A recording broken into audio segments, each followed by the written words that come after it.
igwe okakasa kazine mwaka imba ko luzungu anti yimba ndokola dance kwe mpaka yimba mpaka yimba ayi tuwa wakaimba ko luzungu wana zinaga chizungu manyo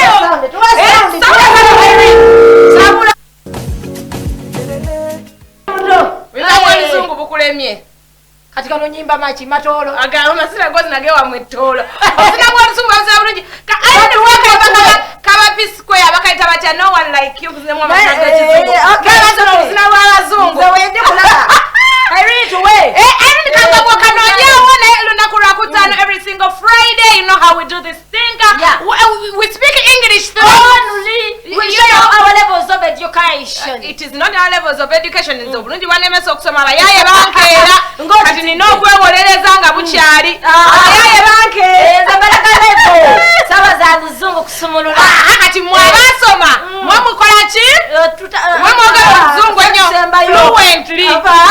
Gwaino kulogera ngoli special case mama luzungu nteka mi and mama afuswa yaye batukera nalonga na beru abayaye batukera gundi masana iluziani olo wani subi dankani oyo oyo yakera banne nadduka musono ono beru goti sewambuzi naye abayaye bamukera Monica tali moyo yakikuba Monica oya kikuba Monica anti era ina amalo abasajja birabye bukulu layida hey good afternoon everybody watching us there out to fexiba musavu kumunana nga tusumulula ku TV za mwezo gagadde nga bwe mutulaba Rachel as usual wamune mwana muwala Carol Embosela behind the cameras are having Gloria and Angel in the control room mwana muwala Irene with Shafika of Lamba Lamba. They still run the thing but today you'll go to our page, official page, FBS Kawala. Go and comment, make your request, but the request has to be an English song. You understand? Yeah, I've understood. It might be from someone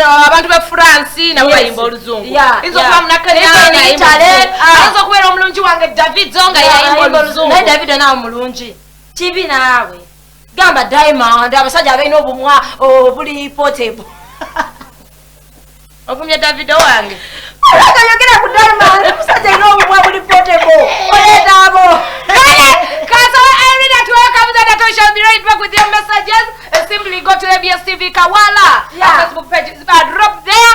Your request shall be atenga munanga kaimba ko tukamua. Ebwekiri. Katwali abaseka. Ngabaseka ki? Tubawadde obuzibu tebamanyi nabo luzungu. Tebamanyi luzungu. Tubamenya obaya olufu la simple. Kakati no Irene Shabula Mbagaga atatukomea otovao. You're the Friday. Oluzungu bwecho twamula mpula nga bwoli ekyo kulyacho nga wonywa nako kunywawo mpula ngulaba ABS Vision nga tukikuba mu luzungu oluganda luba lwange omulondemu kubanga omwana ono asingako ku bitabo yo mulimo gwe gwakikuba mu luzungu throughout. Can you greet people in English? Continue with the program. Continue with the program. Yo luzungu sana hazenzi jao. Nange byage you simply dial us on 0700 229 bulamba namba kwetu jokwiranga Twitter ate tuogere mu magezi onagambye kindly drop me kwisha by Rebecca Jingo Sikaluzungu onagambye nti I love you so much play for me Rastaman song by AVM Music. Okay, onagamba kindly bamwise sharp agambye kindly drop me when you're ready. Okay, when you're ready. Agamba Serena Gomez. Okay, then onagamba drop me True Love by Jovan Zinda Sikaluzungu. Onagamba I love you so much. Drop me Chikomando by Victor Cruz. Drop me agambye ata nampulira zi sikategeddako ate n'oluganda lufuka tikwegambo oluzungu luganye n'oluganda nange nengambo oyo kankole kikamu. Then anagamba hi guys drop me Sunshine by Sunshine kani akakayimba Nameless nani tokamanyi sikeye kuba kakujukiza chika Sunshine kakayimba ka Nameless ne Habida Habida kazijukiza ebintu byamanyi nnyo Nameless ne Habida kazijukiza ebintu byamanyi nnyo ebyali mu kyalo eyo ng'ebiseera ebyo nga nze aliko mu kyalo nga nze n'abakyala w'ekyalo Mukama Katonda wange naye omanyi Nameless ne Habida bayimbira akayimbira ako I was in P6 mukwano ze kusinga emyaka ndi mukazi mukulu yeah it's a fright so what is We are coming with English. Avon, don't stop disturbing us. Avon, do you know English? Come here. Come here. Mama was still narrating to you. Mama, you want to surprise me? On Friday, people just come to watch us. We call them, you come here and start saying English. They start running. Mama, you see Avon. But when they're in the background, they say that they know English. And then next week we shall bring our pista to here. Of course, I said that one in English. She's very good. What up, we shall bring the statue alongside Pastor Iga. May you present in English. Don't bring Pastor Iga. Pastor Two will copy Pastor Iga. Bring Pastor Two and Avon, the two of them here. And we say in front of the cameras. Please drop me the Gidaba Karanatongo Mkano Sikaluganda, Sikaluzungu. Onagama, hi guys, I love you so much. I really enjoy your show. Onagama platform Bikwasa Chagulanyi. I'm in Semto Town. Onagamba, how are you guys? Butele Bumbagala nyo. Mbera kwa kumuziku yo. Onagamba, Onagami hata. How are you? Please play for me, okay? Attention. Akaimba say attention by Dixon. Okay. But the sekawulirangako. Onagamba, play for me. If you love me by Shiba Kalungi. Kaimba cha. Hey, okay, Kaluzungu. It is in English. Gloria Kamanyo Mutegedze. Atayinza utakamanya nga sekadala usala. Wali mulavu wagabe mwagala lavo. Sekadala usala from here. Yes, English please. Sekadala usala. Tunezi PD. Banange yo mukango mzibu. Onagambye drum me Justin Bieber. Neto tante okayimba aka Justin Bieber. So kitegeza kitunaba tufunye konake tujjoka agenda nako. Hey Carol, please drop me Helpless by Tatiana, and it goes out to my boyfriend called Kasim. I'm tuning in from Kananga. Thanks for the show. Send greetings to Rachel. Bamita Rachel, Bamita Rakeri. But I good. Irene, play us when we come back. I don't know what I show. Akaliwa. Tiyerijoya gwagwanoya Bani kochino jogo sango hivi samani na hebu you don't sing at all. Why? Oluzungu lwande mande. Okay, we shall be going into a commercial break. We shall be right back. As you know, as we do it, we'll tell you about Chichimu. Vision. As we come back, we are just going to be receiving your calls. You just stay tuned as you're thinking about your English song. Yes. I don't want you to call here and start. Give me Saizuyo. Give me Simama Kasa Kusasla. No, I want English artists. Onure. Yes. The likes of Lily Pazzo, those are English artists. The likes of Lily Pazzo, chosen is English artist. They have songs of English. As I was looking into my spectacles, I didn't see them. They are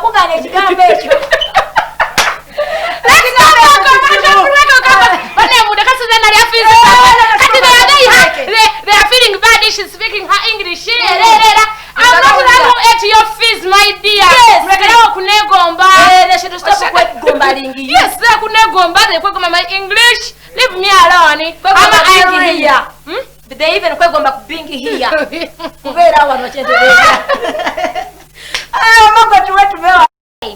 Someone out there has not yet heard you. Can you beg your pardon? You think it is easy?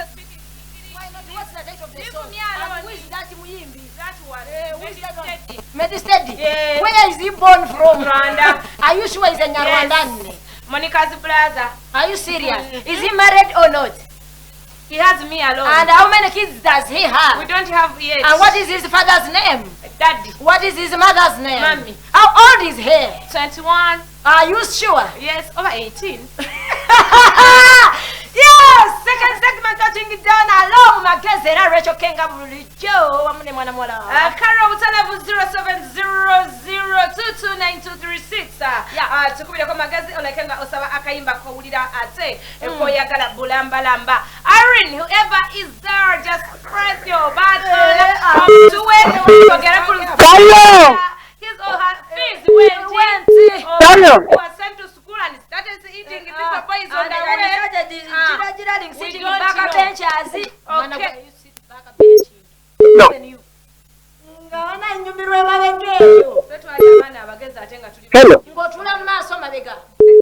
Abalungi batulanga mabega Karoli wa mabega. Yogera mazima. Yogera mazima. Ati sasomera mu primary nga. Hello. Ali ku simu 07029236 makoboyita. Hello. Wanje. Hello. Hello. Hello. Hello.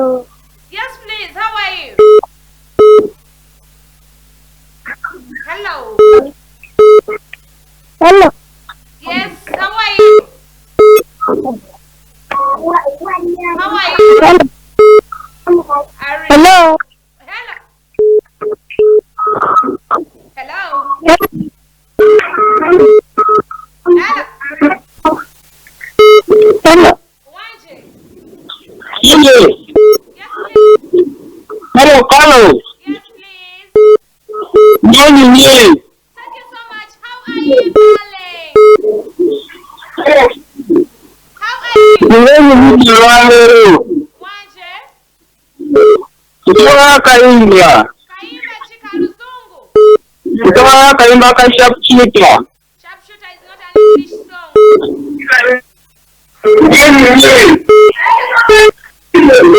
Hello.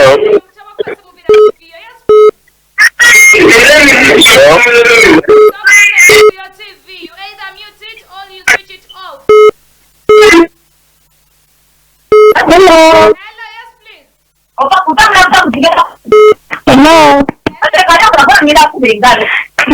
Yeah, How are you? I'm okay. I'm a friend from Kano.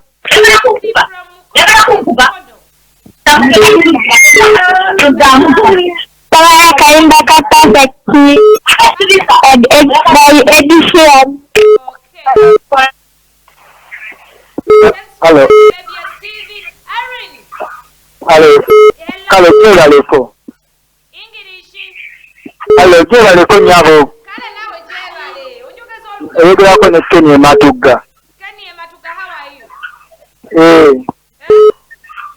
Iye. How are you? Okay. Wandi? Okay, you can remember yourself. Kale mukyala Maria yalagawo eyali asabisa ku makya. Ani? Mukyala Maria yali asabisa ku makya yaddawa. Thank you for being part of us. I remember that I was there. Hello. Hello. Hello. Hello. How are you? Njewale. Kale nyama nawe jebale. Saya Kaimba.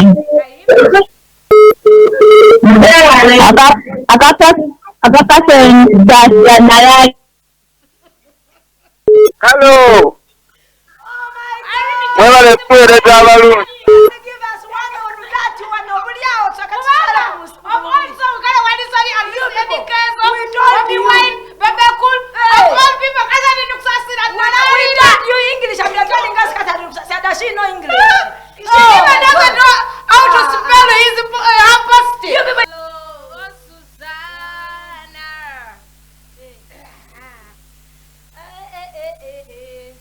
Irene, give us another one who we touch on this board. The manange omugejo kututa. Tuno kusala kumubiri bani. Bole rutia ngatuiti mukawe biti. Ngabola munango na. I don't have any problem with my weight. I love my weight. Banango sise wa. I don't want to lose any. Somebody see there. Me, I just love my weight.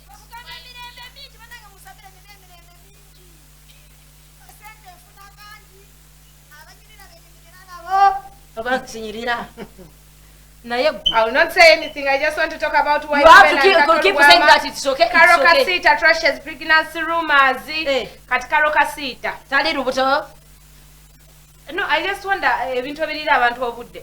Like what? You come out and start talking about your pregnancy. And then what? And then after that you start telling us, all the rumors circulating around that I'm pregnant are not true. But was she the one telling us that she's pregnant, or they If I thought just she's the one, if I thought she's not the one, Hey. people talk. Ngabi, they always talk about me. She's now pregnant. You. Hey! Just because they say the stomach is big, Which is okay. and And yet I you're not have no pregnant. problem with and it. first of all, you are still a Virgin Mary. How can someone say that you are I'm the only pregnant? virgin wife. And yet you have a Virgin Mary. I'm the only virgin wife. Are you sure? Yes.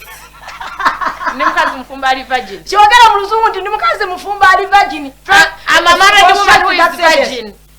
Mukazi mufumba ali virgin. Auntie, I'm a married woman who is virgin. A married woman who is a virgin, how can that be? You were married, again you are virgin. You want to make us fools. You mean somebody out there is a fool? Also, the man might be having a problem. Which problem? Tell us, we give you a medicine. We better call Koniaja Chimba. What to help us? Problem solved that here. A man has a problem. First tell me problem. A man can be there and is like Karako. He does. Is he big. Is your husband big in size? Yes, he's a big. Does he have a big stomach? Does he have a big stomach? I don't recall. I even forget him. If he has a big stomach, I bet the problem has come out. Oh my God. That thing is very bad. Don't never safiki. Nze kamba nabule funa enimu otekemu mubisi otekemu ekigaji Kati bije Musa wali anyize, Pistatu wali anyize, Aisha wali anyize. nga lwaki banyize Giovanni anyize Giovanni. Giovanni muleke special case okole yamusomye. Mwana yasomye byafaayo bya Giovanni. Satana kulya byafaayo bya mugezi Giovanni nga muleke ngafute. I know. I don't even need to tour Giovanni. When I see him like this, I see a song.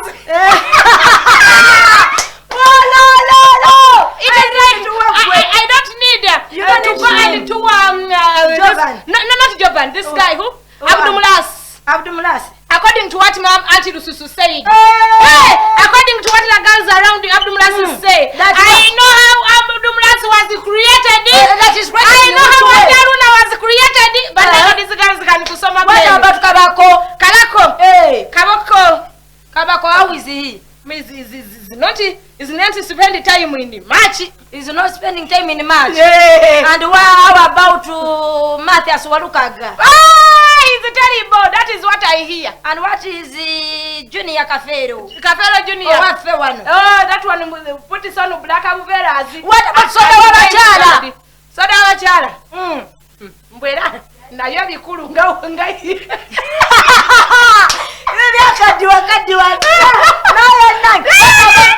Me, I enjoy this industry. Even if you hide yourself, people can look for you. We can follow you out of the Musoni.